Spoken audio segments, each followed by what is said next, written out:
Setelah itu katakanlah dipecat lagi dibanding umpama dipecat lagi Anwar Usman, menyatakan putusan memecat Anwar Usman dari anggota itu sudah benar katakanlah.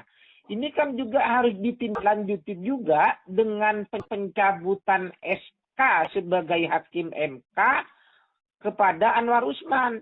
Yang pencabutan itu dilakukan oleh Presiden Republik Indonesia yang tak lain kakaknya. Ini kan juga ribet nanti. Oh, artinya negara ini masa harus ngurus itu saja gitu.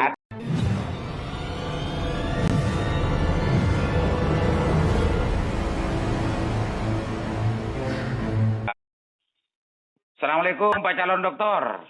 Waalaikumsalam kandaku. Menindaklanjuti pendapat Pak calon doktor kemarin, Jamil Juris, ya, terkait dengan urusan putusan MK nomor 90 dan MK ya, yang tidak sama dengan pendapatnya Prof. Denny waktu itu. Ya. Gimana sekarang setelah MK memutuskan seperti yang kita dengarkan bersama, respon dan juga tanggapannya Pak calon dokter? Ya, kalau menurut saya putusan MK sudah baiklah menurut saya. Artinya MK itu bisa dikatakan netral gitu loh. Seandainya umpama katakanlah Pak Anwar Usman dipecat, kemudian putusannya dibatalkan umpama. Kalau putusan dibatalkan itu menimbulkan masalah karena MK tidak punya kewenangan. Kalau Anwar Usman dipecat tidak hanya dari jabatan ketua, tapi juga keanggotaannya umpama, bisa jadi nanti orang akan menilai, pengadilan ini sudah diintervensi oleh opini publik. Dia tidak lurus menegakkan hukum sesuai hukum, tapi sesuai dengan opini publik. Kan orang bisa berkata begitu.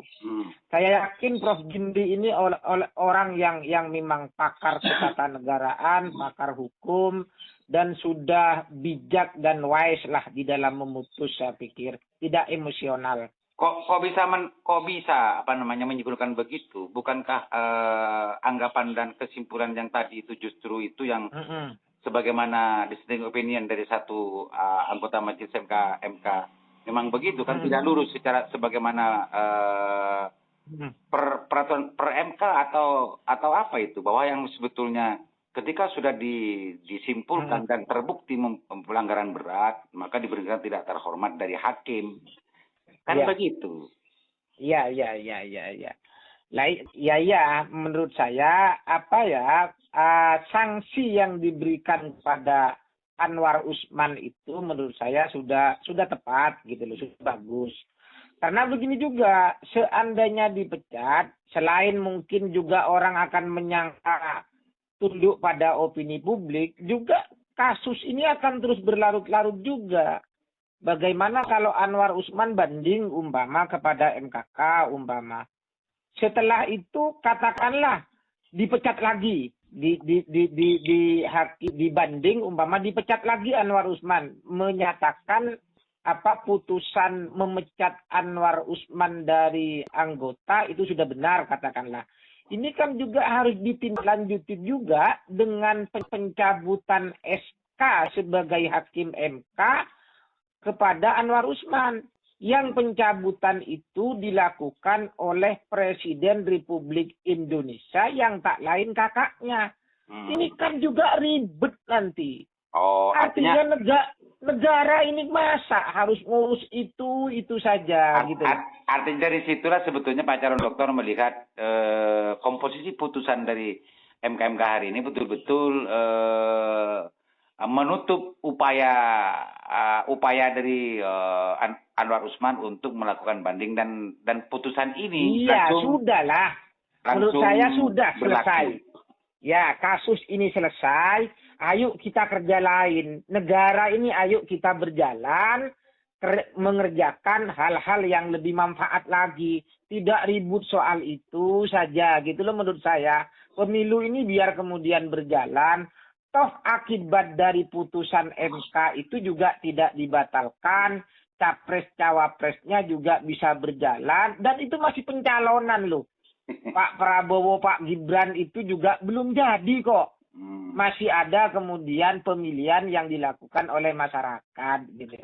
Pak calon dokter. Pandangannya begitu. Pak calon dokter, waktu kemarin itu Pak calon dokter mempunyai pendapat progresif menurut saya gitu ya. Meskipun secara umum normalnya hukum yang berlaku di Indonesia, kalau sudah final bending sudah tidak bisa diotak-atik kan begitu. Tapi ada ruang dan celah. Ruang dan celah yang menurut pendapatnya Pak Dokter kemarin itu bisa saja ada orang yang mempersoalkan itu dalam tahapan pemilu ke Bawaslu. Nah, dalam konteks ini kan sudah jelas tuh bahwa putusan 90 itu cacat proses kan gitu kan.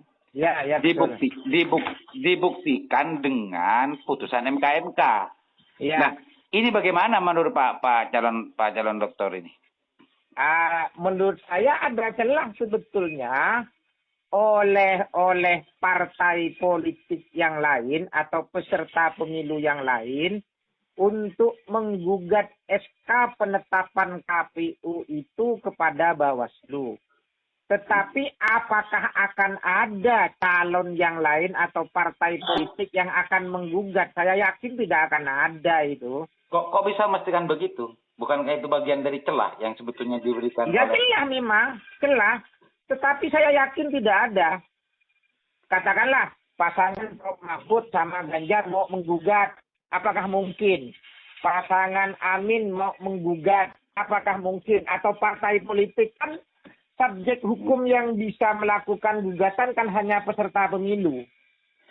Kalau bicara kemungkinannya mungkin saja. Di Indonesia ini kan sebetulnya sudah biasa berjalan dan bergerak menjadi sebuah realitas kehidupan yang tidak normal, Pak. Saya nggak yakin kalau peserta pemilu yang menggugat karena dia bertarung sendiri. Kecuali begini, kecuali seandainya partai politik itu bisa menyuruh orang. Sebagai kayak dalam gugatan di MK kan ada orang yang mengatakan itu kan hanya menyuruh orang saja, cari orang kemudian legal standingnya dicari-carikan kan begitu. Nah, tetapi kalau ini mau menyuruh orang kan nanti legal standingnya bermasalah. Partai politik itu kan sukanya itu nabok milih tangan kan gitu biasanya gitu loh. Kalau itu betul-betul terjadi ada yang menggugat, apa kira-kira yang sebetulnya karena ini menjadi celah menurut Pak bisa jadi. Begini. SK KPU itu bisa diukur keabsahannya dari 4 hal. 1 adalah wewenang, 2 prosedur, 3 substansi, 4 AUPB, asas-asas umum pemerintahan yang baik. 4 itu. Coba kita bedah satu persatu. Katakanlah wewenang. Oke lah, nggak ada masalah. KPU punya kewenangan untuk memberikan atau menetapkan calon presiden itu sebagai calon yang sah melalui SK, kan begitu. Tidak ada campur aduk kewenangan, tidak ada kesewenang-wenangan, tidak menyalahgunakan kewenangan, umpama itu clear secara wewenang umpama. Yang kedua prosedur.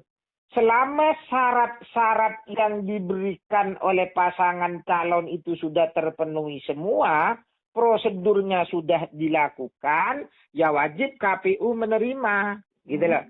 Nah, hanya kemudian dari aspek substansi. Aspek substansinya ini mungkin yang bisa dipersoalkan. Karena apa? Karena SK itu dibuat berlandaskan putusan yang cacat. Karena substansi itu kan macam-macam menilainya. Bisa karena ada konflik kepentingan, bisa karena cacat yuridis, dibuat dengan paksaan fisik, psikis, itu masuk pada ranah substansi. Ada pejabat umpama ditodong, ditembak, disuruh bikin SK umpama. Itu cacat substansi. atau cacat yuridis. Cacat yuridisnya itu di mana? Umpama cacat yuridisnya karena berdasarkan pada putusan yang jelas-jelas cacat. Dikatakan oleh MK itu ada masalah dalam putusan itu. Meskipun putusannya itu sah. Nah, begitu saya pikir. Dan lagi yang ada celah lagi adalah pada ini AUPB-nya. Karena dalam AUPB itu salah satunya adalah kepastian hukum dan ketidakberpihakan.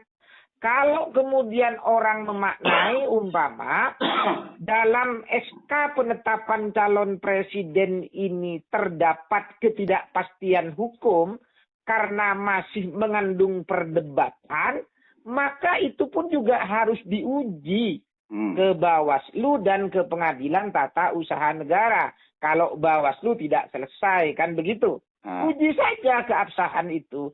Karena SK itu kan sama sebetulnya dengan pengujian undang-undang. Uji materi sebetulnya ya. Kalau artinya menurut Pak Calon Doktor ada 2 celah ya dari 4 pijakan Bawaslu untuk menentukan untuk menguji dan memutus sebuah persoalan kepemiluan. Ada 2 celah kan, substansial dan AUPB. Di bidang substansi dan AUPB. Ini menarik Pak Calon Doktor. Saya mudah-mudahan ini nanti bisa menjadi sebuah bahasan wacana baru dan saya yakin ini tidak akan berhenti dan akan terus-menerus akan diperbincangkan. Tidak hanya diperbincangkan, pasti akan ada langkah-langkah hukum secara konkret dari para pihak yang punya kepentingan, Pak Calon Doktor. Iya, bisa jadi. Tetapi apakah kemudian akan main sendiri partai politik itu? Saya yakin dia berani main sendiri. Urusan itu urusan kembangan Pak Calon Doktor. Oh iya. Yang kedua saya juga nggak yakin Bawaslu kemudian mau menerima mengadili dengan cukup berani gitu. Kan itu keyakinan Pak Calon Doktor saja melihat normatifnya keadaan. Di Indonesia ini sering terjadi sesuatu yang diyakini publik dan masyarakat itu justru nyata dan terjadi. Iya. Namanya keyakinan itu kan bertingkat memang. Ada hakul yakin, ainul yakin kan gitu ya. Enggak. Keyakinan normal seseorang, apa yang dilakukan oleh Pak Jokowi terhadap anaknya Pak Kaisang dan juga kepada Gibran, ini kan sesuatu yang tidak bisa diyakin, tapi ini terjadi. Iya. Termasuk itu juga gitu kan. Karena banyak hal-hal yang terjadi, realitas politik di Indonesia ini justru memang menjadi di luar kepantasan, di luar kepatutan, di luar etis, bahkan tidak etis. Putusan MK pun tidak etis, kayak terbukti kan tidak etis. Lah kepantasan itu kan juga masuk AUPB sebetulnya. Makanya. Kecermatan. Oke, makasih banyak Pak Calon Doktor. Makasih. Oke. Ya, assalamualaikum. Waalaikumsalam.